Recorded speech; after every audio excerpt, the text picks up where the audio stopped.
Google Shopping et la petite app. Alors, là, par quoi on commence? En fait, on va vous déjà, montrer là. Peut-être, ouais, alors avant de montrer là, juste au moins mettre un peu de contexte.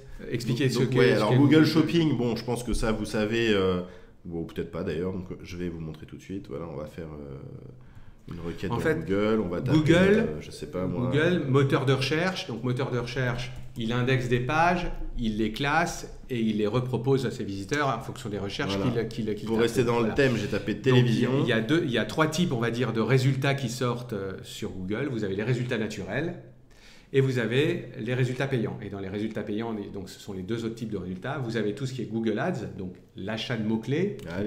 Google Ads, c'est ça. Voilà, donc qui permet de faire du lien sponsor en fait. Donc on achète des mots-clés et on sort. Et Google Shopping qui est le comparateur. Qui est ici. Donc ça, c'est quand on fait du produit. C'est le comparateur de Google. Alors la différence entre Google Ads, vous choisissez vos mots-clés, les mots-clés sur lesquels vous voulez sortir. Google Shopping, on catégorise les produits. Donc là, on est dans le comparateur produit de Google qui va gérer seuls les mots-clés. Donc après, la position que vous aurez sera fonction de l'enchère, enfin du budget que vous attribuez au clic, mais il va gérer tout seul. Donc plus besoin de lui dire, c'est ça, il suffit de le ranger, ce produit, dans la bonne catégorie. En fait, qu'est-ce qu'elle permet de faire? Elle permet de faire que Google, il ait les informations de votre site rangées comme Google a envie de les avoir pour que vos produits puissent s'afficher ici. Alors attention, ici, c'est des pubs, donc ça veut dire qu'après, il faut payer quand on clique. On en parlera à la fin, il y a un petit bonus là qui sont en train d'ouvrir avec Google Shopping, il commence à y avoir des impressions gratuites. Donc peut-être que ça vaudra quand même le coup de mettre les produits, même si on n'est pas sur des campagnes payantes. Peut-être pas tous les produits, mais on en parlera après. L'idée, c'est un peu comme, vous savez, que quand vous faisiez du Google Ads, vous aviez une carte. Ouais, mais là c'est un peu différent, c'est vraiment d'autres emplacements. C'est un peu ce principe-là où on vous donne du produit gratuit. Ouais, mais c'est pas limité. C'est pas limité, c'est vrai. Alors là, l'idée de... Alors, le principe de Google Shopping, attention, c'est du payant, comme le disait Jérémy. Donc ça veut dire que vous mettez votre carte bleue, vous accordez un budget quotidien. Donc si vous dites que vous voulez dépenser, je sais pas, 10 € aujourd'hui, à chaque fois, et que le clic coûte 1 €, à chaque fois qu'un internaute va cliquer sur le produit quand Google le proposera, ça va débiter le budget. Donc 1 € le clic, 10 €, 10 clics, le budget est consommé. Ok, donc là, vous avez compris. Petit rappel sur Google Shopping. Alors maintenant, en gros, pour résumer comment ça fonctionne et qu'est-ce qu'attend Google, en gros, on va pas rentrer dans le détail, juste là je vous mets quand même un petit peu les trucs, vous aurez entendu les mots. Vous avez votre site internet qui est ici, vous avez Google Shopping qui apparaît sur Google qui est là, et entre les deux, vous avez un truc qui s'appelle Google Merchant Center. Donc c'est le centre marchand de Google, et dans ce centre marchand, l'idée c'est que vous allez avoir, vous allez déclarer votre site et vous allez pouvoir importer un flux de produits. Et ce flux de produits, du coup, on va le générer à partir de votre site. Donc en gros, le site il va générer le flux, pouf, ça va arriver dans le Merchant Center. Enfin, vous allez les importer dans le Merchant Center, et après le Merchant Center, il va être appelé par Google Shopping.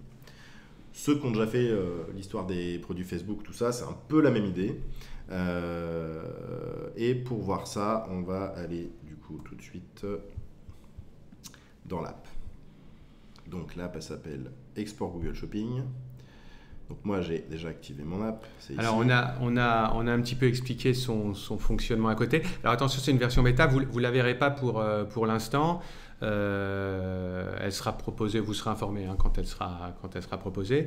Donc le principe, et on l'explique ici, c'est on va réutiliser la gestion avancée que vous connaissez dans le catalogue produit. Donc on va réutiliser cet outil pour pouvoir prédéfinir en fait le tableau, en fait le flux qu'on veut envoyer.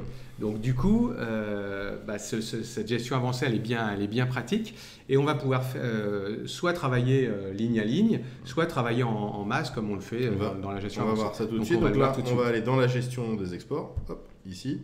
Donc si vous avez l'habitude de la gestion avancée, vous n'allez pas être perdu. En fait, vous vous souvenez, c'est un tableau, une sorte de tableau Excel. Les cases sont modifiables en cliquant dessus. Alors, le but du jeu de ce truc-là, c'est quoi? C'est déjà, dans un premier temps, de sélectionner les produits que vous voulez mettre dans l'export. Parce que, comme on l'a dit, ça va être des annonces qui vont être payantes. Et évidemment, vous n'avez peut-être pas envie de faire de la pub payante sur tous vos produits. Si vous avez 1000 produits dans votre site, même si vous en avez que 10, vous n'avez pas forcément envie que tous soient en pub. Donc vous allez commencer, la colonne dans l'export, c'est la plus importante puisque c'est ce qui va vous permettre de sélectionner les produits. Donc là, par exemple, petite précision, c'est un comparateur. Donc qui dit comparateur dit comparaison de prix. Ah oui. Donc il faut être placé pour y aller. C'est-à-dire que si vous êtes plus cher que tout le monde, ça ne sert à rien, vous allez prendre du clic et vous n'allez rien vendre. Donc attention, comparateur égale comparaison de prix. Donc il faut vraiment être placé pour y aller, mais quand on est placé, c'est pas mal. Donc on va choisir un produit. Tu veux vendre quoi, Lionel ? Prends les casques là. Alors les casques, voilà. Ces deux-là, là. Ouais, allez. Donc pour ça, on clique dessus. Alors, je reviens en grand, pardon. Alors on pourrait, alors là tu les choisis comme ça, mais on pourrait filtrer sur la. Alors on va, tiens, si tu veux, hein, on va aller dans les filtres. Produits, voilà, tac. On va prendre sur la catégorie. Se trouve voilà, et on va prendre les casques. Voilà. Casque. Tac. Et appliquer. On applique. Voilà, donc automatiquement, il va nous sélectionner. Alors on pourrait même pousser le truc en disant juste je vous montre là, il y a plusieurs, on peut combiner les critères. Hein. On pourrait dire par exemple les produits qui sont en stock. Comme ça, on va pas commencer à faire des pubs sur des produits où c'est sur commande parce que là, on sait que ça va vraiment. Donc là, il y a un accès. Vous voyez, en fait, on a regroupé les filtres qui vous permettent de faire une sélection très rapide et très fine. On a sélectionné ça dans votre catalogue produit. Là, on a 2 produits, donc on peut les faire à la main comme ça. Hein. Hop, les deux, on les met dans oui. Vous avez aussi la possibilité, en fait, sinon sur votre sélection, d'appliquer une action comme ajouter dans l'export ou retirer l'export ou modifier la catégorie de Google. Bon. Donc ça, vous voyez, c'est vraiment le même fonctionnement, hein. Sauf que les actions sont un peu différentes. Enfin, les sélections et les actions qu'on lance sont bien sûr n'ont pas les mêmes. Alors ensuite, ce qu'il faut voir, c'est que Google Shopping, il impose un certain nombre de colonnes. Parmi les colonnes et les valeurs, il y en a certaines qui sont déjà dans la fiche produit et qu'on ne va pas modifier. Parce que si votre produit il est à 260 € et que dans Google Shopping vous mettez que votre produit il est à 250, même si vous mettez s'il est à 300, à partir du moment où c'est pas le même prix sur le site, et Google va aller vérifier ça en permanence, alors pas toutes les 3 secondes, mais tous les jours probablement. Et si jamais vous avez une différence de prix, il va annuler l'annonce. Parce qu'en fait, lui, il veut pas dire à l'internaute qui est chez lui, tiens, regarde, il y a un produit qui est à 230 €, et puis quand il arrive sur le site, c'est 260. Oui. Donc, il ne faut pas modifier ce prix-là. Donc, effectivement, vous n'avez pas la main dans l'export sur ces infos-là. Pareil, dans les autres sont repris là, principalement. Alors, en revanche, après, titre Google Shopping et description Google Shopping, vous avez la main. C'est-à-dire que là, automatiquement, on est allé reprendre le titre et la description du produit, mais vous pouvez la modifier. Ça ne la modifiera pas, bien sûr, dans votre catalogue produit sur le site, mais ça la modifiera, juste ça sera pris en compte dans l'export pour Google Shopping. Donc par défaut, ça reprend en fait le titre du produit, hein, ici. Par défaut, c'est écrit valeur auto et ça reprend le titre. Si vous voulez mettre un autre titre, parce que faut pas oublier que Google Shopping, ça va vous générer une petite annonce et que l'espace est pas le même sur la petite annonce Google Shopping qu'on voyait tout à l'heure ici. En fait, le titre, vous allez l'avoir ici. Et le début du titre, au début vous allez voir que ça, donc les premiers caractères sont importants. Si votre produit, vous avez mis les références au début et ensuite le nom, c'est peut-être pas malin de commencer comme ça. Déjà, même de manière générale, faites pas ça. Mais bon, pourquoi pas. Donc on revient à notre histoire. Mince, je suis perdu, voilà. Là vous avez la possibilité donc de changer le titre. Donc, vous mettez un autre titre, voilà, casque, BO, machin. Et ça l'écrase. Bon, en l'occurrence, on va laisser le même, on va pas s'embêter. Pareil sur les descriptions, ça reprend par défaut la même description que le produit, sauf que là, effectivement, vous pouvez vous retrouver avec une description qui est très grande sur votre produit. C'est peut-être pas la peine de tout mettre. Bon, vous avez compris l'idée. La référence Google Shopping, alors là, en fait, c'est une référence interne à vous. Donc, ça reprend votre référence. Ça, c'est pas une référence universelle, c'est votre référence à vous du produit. Ensuite, la catégorie Google. Alors là, on rentre dans le dur. On rentre dans le dur. Bienvenue chez Google Shopping. Donc, alors, petit zoom là-dessus. Google Shopping fait un listing de catégories. Ils appellent ça une taxonomie. Il y a, je ne sais plus de 2000, je crois. Alors, on va aller voir là-haut. On vous a mis un petit lien ici. C'est hyper user-friendly. Tac, c'est à l'ancienne. Hein. Voilà. Vous avez les catégories. Donc, ils sont gentils. Ils commencent par adulte en 1. Et ensuite, adulte arme. Donc, voilà, on est dans le thème. Mais vous avez tout après. Et il y a beaucoup de catégories. Donc, Alors, comme on n'allait pas vous mettre la liste à chaque fois que vous voulez le faire, donc ce que vous pouvez vous amuser à faire déjà, c'est d'essayer de situer vos d'essayer de produits. situer là-dedans, peut-être L'idée, c'est petites recherches. c'est super important. Ça paraît ennuyeux, mais c'est super C'est important. le plus important. Parce qu'en fait, c'est la catégorisation de vos produits chez Google qui va permettre de mettre en avant le produit en fonction de la requête. Donc, c'est l'équivalent du mot-clé que vous achetez quand vous voulez sortir sur une requête. Bah là, mieux votre produit sera catégorisé, plus il sortira.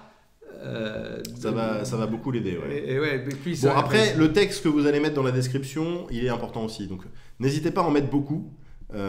Si vous avez des grands textes sur vos pages catégories, mettez tout. Parce qu'il va quand même utiliser ça pour savoir où placer votre produit. Bon, après, il utilise aussi ce qu'il sait faire pour le revenu, pour le naturel, pour savoir à quel endroit ça doit se placer.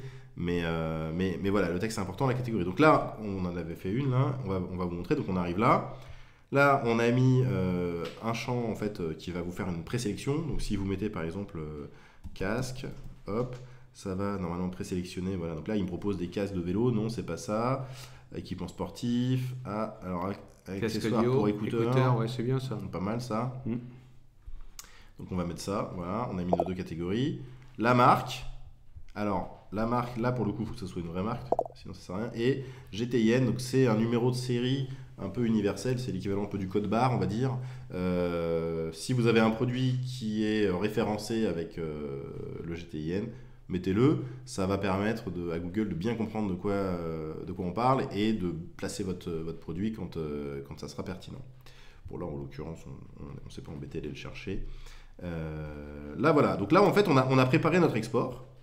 On a décidé qu'on allait donc exporter ces deux produits là et pour maintenant avoir l'export, on va retourner donc sur la page de l'app et on va aller sur télécharger le catalogue. Export manuel, voilà, télécharger le catalogue.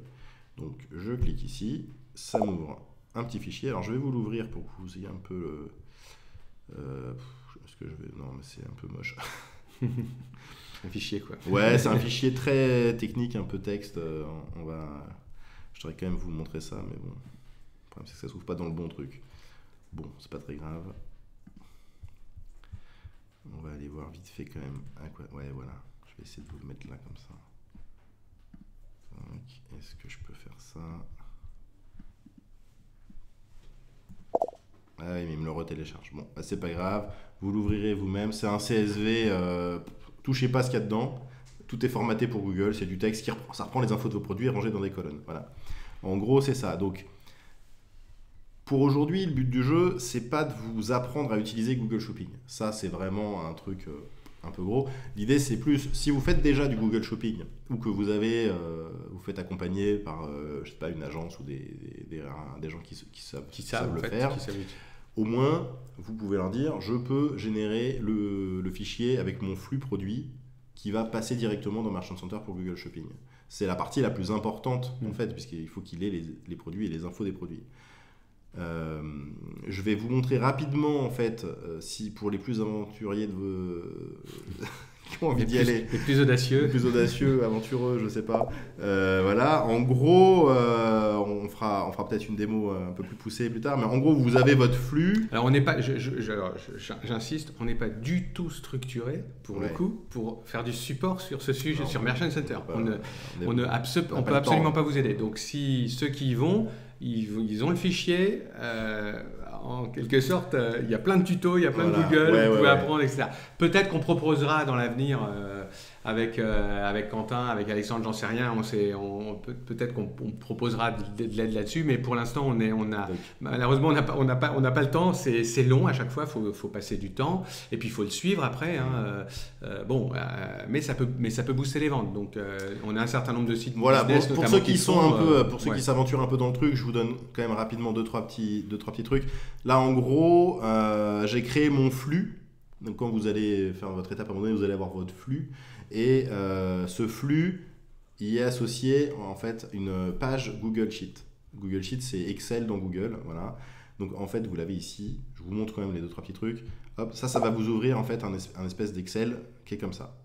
L'idée, c'est que le flux qu'on a généré tout à l'heure, on va venir l'importer là-dedans. Ouais. Donc je vous montre la petite manip. Donc c'est fichier, importer. On importe ici. On va choisir du coup télécharger le dernier. Voilà. Il importe. Là, il va me demander quoi faire. Donc je vais remplacer la feuille de calcul. Là, ça vous évite de le recommencer 20 fois pour savoir pourquoi ça ne marche pas. On importe les données. Voilà, et là, on touche à rien, hein, c'est bon.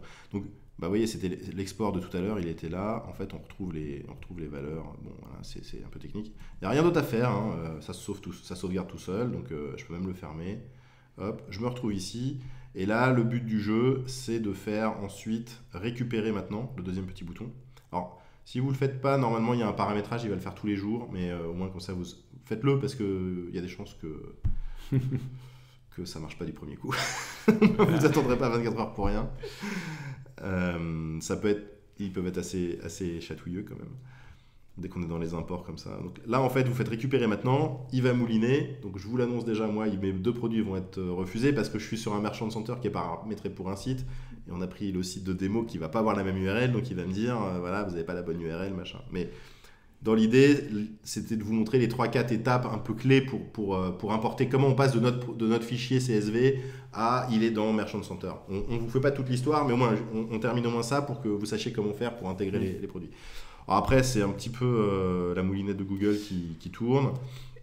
On va le laisser mouliner. Voilà. Et donc l'étape d'après, c'est de faire votre campagne. Une fois que les produits sont dedans, vous mettez le budget et puis c'est parti. Hein. Donc la campagne chez les Américains, donc chez Google, c'est vous mettez la carte bleue. En général, il faut la mettre même avant. Hein. Voilà, vous pouvez la mettre avant. Pour commencer à discuter, il faut mettre la carte bleue. Et donc le principe, voilà, je soumets le flux à Google, j'ai mes 2 produits casques, et à chaque fois qu'un internaute va taper casque audio, si j'ai suffisamment de budget, je vais retrouver mes produits avec la petite photo et le petit texte, là tout ce qu'on a vu qui est proposé dans les résultats. Et à chaque fois qu'un visiteur donc cliquera, ça décrémentera ou ça viendra s'imputer sur le budget. Donc prenez pas peur si ça met longtemps. Regardez, là il est toujours en traitement le truc. Hein. Donc même s'il n'y a que 2 produits, c'est un petit peu long. C'est normal. Faut pas s'affoler. On fera sûrement le petit tuto Google Shopping, mais encore une fois, vaut mieux savoir l'utiliser. Enfin, n'apprenez pas en se disant je vais apprendre comme ça. Il faut vraiment vous former à l'outil Google Shopping, enfin Merchant Center pour pouvoir l'utiliser. Donc ça, il est en version bêta pour l'instant. Alors pourquoi bêta? Parce qu'en fait, personne ne l'a utilisé en réel de cette façon-là. Donc certains business qui le souhaitent vont pouvoir nous le demander. Ça serait une option payante sur les premiums. C'est une option payante annuellement, donc vous pouvez l'utiliser 1 an, vous pouvez arrêter après, etc. Pas accessible au site standard.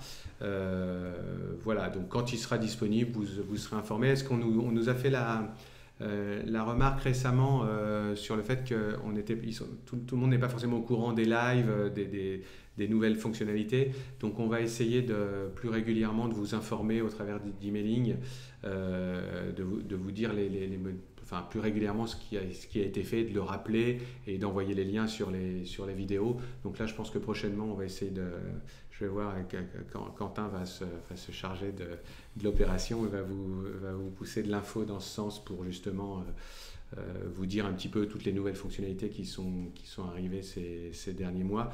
On a vu qu'ils n'étaient pas au courant encore des apps Mondial Relais, de l'app Colissimo, enfin ce genre de choses. Bon, c'est toujours un peu dommage, quoi, puisqu'en fait elles sont disponibles depuis quelques semaines maintenant, quoi. Voilà. Juste, désolé, je rebondis parce que Google m'a répondu. Donc, pas de surprise, je vous avais bien dit que ça allait être refusé parce que j'étais pas, là, il nous dit là, l'URL n'appartient pas à votre site web. Mais c'est quand même intéressant, je vous montre parce que là, en fait, il les a à manger, les produits, et on voit en fait donc les champs qu'on avait tout à l'heure dans notre export, ça y est, il les a bien, il sait que c'est en stock, il a une description, il a un numéro de Google Product Category à 831, qui est hyper explicite. On a un ID, on a la photo de l'image, on a le lien vers le produit, voilà, le prix, le casque, le titre, voilà, on a tous les trucs. Ça veut dire que vos données produits, ça y est, elles sont dans Google. Chez Google. Chez Google, voilà. Bon, moi, ils me les refusent, encore une fois, parce que c'est une histoire de test, mais sans ça, ça passerait. Vous avez, je vous préviens tout de suite, des petites warnings sur les histoires d'infos de livraison. Alors, pour les infos de livraison, sachez qu'on peut paramétrer dans Google Merchant Center directement des infos de livraison un peu globales, qui fait que si vous ne l'avez pas dans votre flux, il va les reprendre automatiquement. Encore une fois, là on rentre, vous voyez, dès qu'on soulève un petit... Il y a un deux tiroirs qui s'ouvrent. Il y en a partout. La dernière info sur laquelle je voudrais rester et finir et surtout vous dire, peut-être quand même regarder un petit peu cette histoire de Google Shopping, c'est que vous avez ici, destination concernée, fiche gratuite. Et ça c'est nouveau. En fait, Google Shopping, c'est les pubs, voilà, c'est les pubs Google, on l'a vu. Et il n'y avait que du payant pour être là. Et ils sont en train d'ouvrir à des vues gratuites. Un peu comme quand vous avez AdWords avec les pubs payantes, vous avez aussi les résultats naturels. Pourquoi ils le font probablement pour ne pas se prendre une amende de l'Europe pour les trucs antitrust, à mon avis. Et puis peut-être pour faire venir aussi des gens et leur dire, vous voyez, vous pouvez payer maintenant. Voilà. Toujours est-il que c'est intéressant. Moi, j'ai vérifié sur un compte qui était un peu dormant, sur lequel on avait utilisé Google Shopping à l'époque, et voilà, on avait laissé, après on l'avait arrêté, on ne le faisait plus, et là en allant dessus, je vois, tiens, j'ai fait 12 impressions hier, 9 impressions la veille, tiens, c'est bizarre, impressions gratuites, et donc effectivement, c'est des vraies impressions, comme en résultat naturel, donc ça peut quand même être intéressant, même si vous ne faites pas de pub, de réfléchir à mettre vos produits dans Google Shopping. Parce que certains de les produits qui peuvent plaire, certains de vos produits sur lesquels vous savez qu'ils sont... On sait aussi qu'ils commencent à afficher de plus en plus des résultats Google Produits, Google Shopping, dans les Google Images. Et à mon avis, c'est plus là-dedans qu'ils mettent les pubs, les annonces gratuites. Donc tant mieux. Voilà, c'est un petit truc à savoir. Voilà, moi je sais depuis ce matin, donc je vais pas faire le malin, mais en tout cas, voilà pour les petits conseils, astuces.